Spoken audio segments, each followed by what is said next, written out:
도성 익산의 왕궁성을 감싸 흐르는 두 개의 하천은 만경강을 통해 바다와 만나는 중요한 교통로였으며 또한 도성의 경제력을 키우는 생명의 젖줄이었을 겁니다.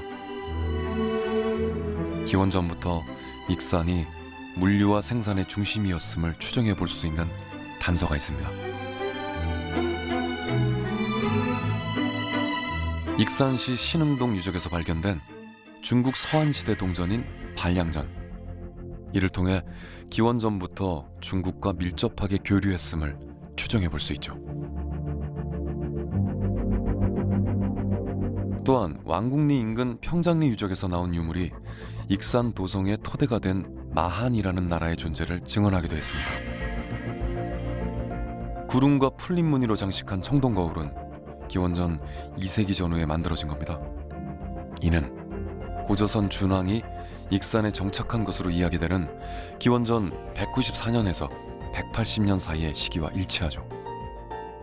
준왕의 남천과 연관해서 우리가 한 가지 이제 더 생각해 볼 수 있는 게 그 중국 유인민들이 가지고 온 이제 철기 기술이거든요. 그 농업 생산량이 증대된다든가 그로 인해서 유인민들이 이쪽으로 집중적으로 몰리면서 도시가 형성이 되고 이러한 경제력을 바탕으로 해서 다른 지역보다 좀 더 이게 고도로 빨리 성장할 수 있는 그랬던 배경이 아닌가 좀 이렇게 보여집니다. 풍요의 땅인 익산 도성을 지키기 위한 방어책은 무엇이었을까요?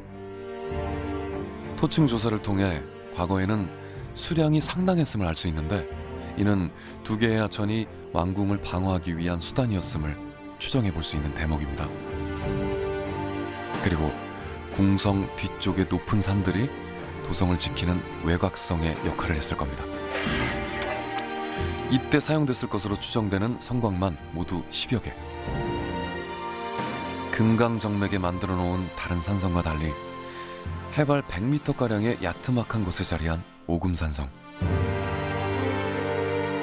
왕궁성과 가장 가까운 이곳은 비상시 피난성의 역할을 했을 것으로 추정하고 있습니다. 산 정상에 설치해 놓은 전망대에 올라보면 백제 30대 왕인 무왕과 관련된 장소들이 한눈에 펼쳐집니다. 가장 먼저 무왕이 용의 아들로 태어났다는 탄생설화가 서린 마룡지가 눈에 들어옵니다. 그리고 마룡지 너머에 자리한 왕궁리 유적. 발굴 조사가 한창인 탓에 붉은 속살을 드러내고 있습니다.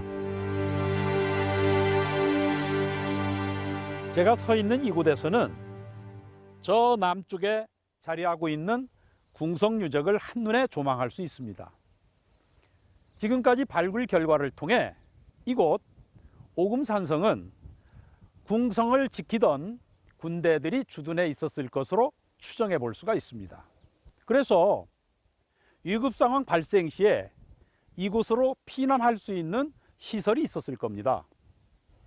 부여 부소산성에서 발견된 동일한 성격의 유물과 유적이 그것을 말해주고 있는 겁니다.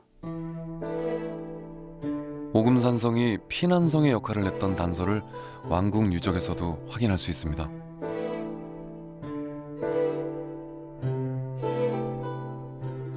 후원의 중심 건물지에서 북측 궁궐의 문으로 이어지는 일직선 위에 영유자형 대형 수로를 건너기 위한 다리가 있었던 거죠. 왕을 위한 공간인 후원에 북문과 동일한 너비의 교각을 설치했다는 것은 무엇을 말해주는 걸까요? 유사시 마차는 물론 대규모 인원이 신속하게 다리를 건너서 북쪽 인근의 안전한 장소로 피신하기 위한 대비책은 아니었을까요?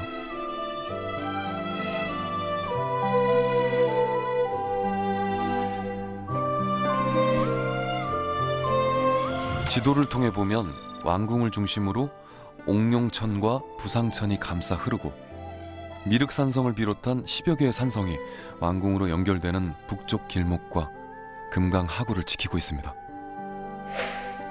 왕궁 유적 중심의 방어 체계를 정리해 보면 궁궐을 보호하는 궁성이 있고 내성 역할을 했던 옥룡천과 부상천, 그리고 외곽성 기능을 했던 수많은 산성이 자리 잡고 있습니다.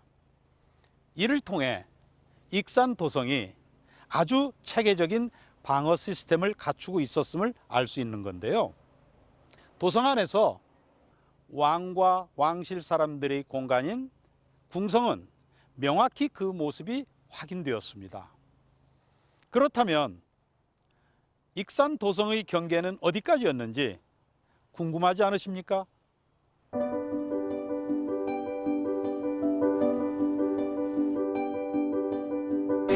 고대 중국의 도성은 조방제를 기본으로 만들어졌습니다. 조방제란 전체 시가지를 바둑판 모양으로 구획하는 도시계획을 말하는데 그 중심에 도로가 있습니다.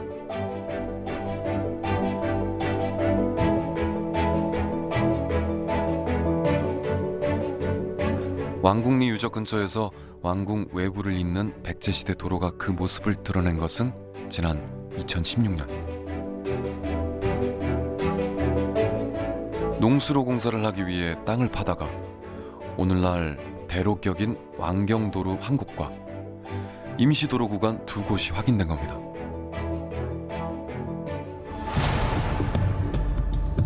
먼저 남북 방향의 왕경도로는 그 폭이 4.9m로 왕궁 쪽으로 26m가량 확인됐습니다.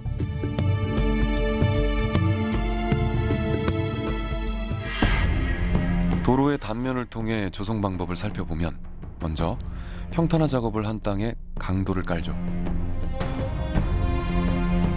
그 위에 황갈색 점질토를 채웁니다. 그렇게 다져진 흙 가운데 도로로 쓰일 부분을 다시 파내고 모래와 성질이 따른 점질토로 채운 뒤 노면을 다지게 되는데요. 때문에 우마차가 다녀도 쉽게 망가지지 않는 내구성을 자랑했을 겁니다.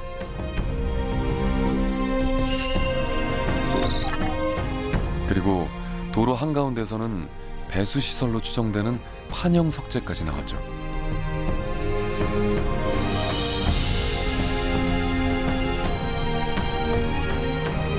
왕궁을 조성하는 단계에서 쓰였을 것으로 추정되는 임시도로 두 곳에서는 수레바퀴 자국이 확인됐습니다. 흔적을 통해 보면 남쪽 도로의 너비는 수레 3대 정도가 다닐 수 있을 정도였죠. 동서방향으로 확인된 임시도로는 남북으로 이어진 왕경도로와는 수직을 이루고 있죠. 또한 왕궁 유적에서 나오는 것과 동일한 인장기와도 출토돼 왕궁과 연관성도 확인할 수 있었죠. 구제 발굴이라고 하는 것은 공사 구간 내에서만 이렇게 조사를 해야 되기 때문에 저희들이 이제 할 수 있는 범위가 최대 26m밖에 안 됐기 때문에 뭐 그 정도밖에 확인을 못했던 겁니다. 왕경도로 같은 경우 이제 남북으로 일직선으로 돼 있는데 그 이제 궁성 외곽으로 이제 나 있는 도로들입니다. 아마 그게 그 도로 하나만 있는 게 아니고 여러 아마 도로들이 교차하고 하나 지점에서 이제 교차하는 아마 이런 흔적들이 확인됐을 텐데 지금 현재로서는 우리가 일부만 지금 모습을 확인할 수 있었기 때문에 발굴 결과를 토대로 그 모습을 조심스럽게 그려보면 이런 도로 구조를 추정해 볼 수도 있습니다.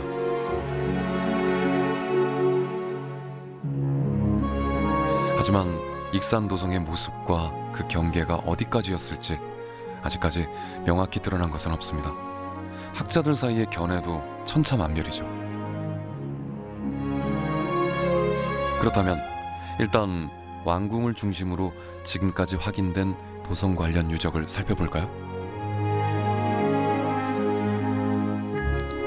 노란색으로 표시된 곳들은 익산 도성을 보여주는 공식적인 유적들입니다.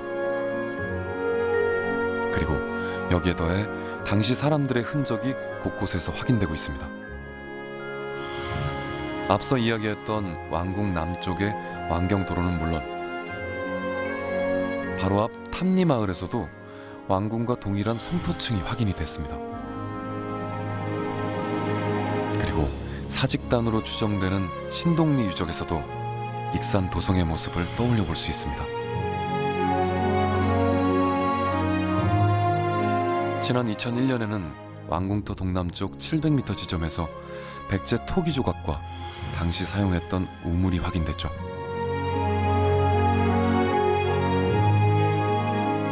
또한 왕궁리 동쪽에 자리한 국가식품 클러스터를 조성하는 단계에서 백제시대 대규모 거주지가 발견됐습니다. 광암리와 동천리 유적으로 불리는 이곳에서는 모두 26기나 되는 백제 건물지가 나와 익산 도성의 경계를 떠올려 볼 수 있는 단서가 되고 있죠.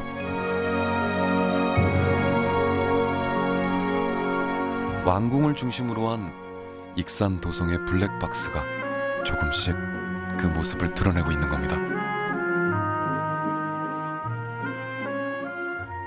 도로 요구도 지금 확인되었고요. 그리고 일찍이 왕궁 유적의 그 동남쪽에서 우물도 지금 확인되고 있습니다. 그리고 왕궁 유적에서 상당히 좀 남쪽으로 좀 멀리 좀 떨어진 천동리 그 마을에서도 그 백제 시대의 기와 편들이 확인되고 있습니다. 이런 걸로 볼 때 그 궁 바깥쪽에 고대 익산의 도시를 지금 보여줄 수 있는 사람들의 흔적들이 조금씩 확인되고 있습니다. 그래서 향후 주변 쪽을 발굴조사하게 되면 아마 궁을 둘러싸고 있는 고대 익산의 민리의 모습이 어느 정도 좀 드러날 것으로 판단되고 있습니다.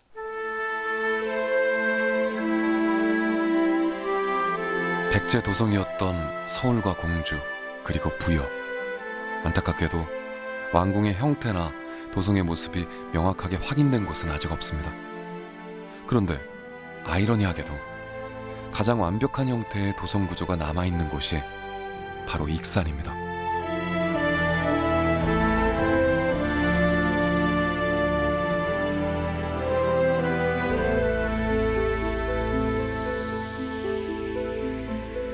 사실 이제 왕궁성은 전체 도성을 구성하는 요소 중에 하나에 불과합니다. 임금이 거주한다라고 하면 이제 그 왕성 또는 궁성이라고 하는 것인데, 도성이라고 하는 큰 도시의 개념으로 볼 때는 임금이 거주하는 왕성 외에도 왕릉 필요하죠.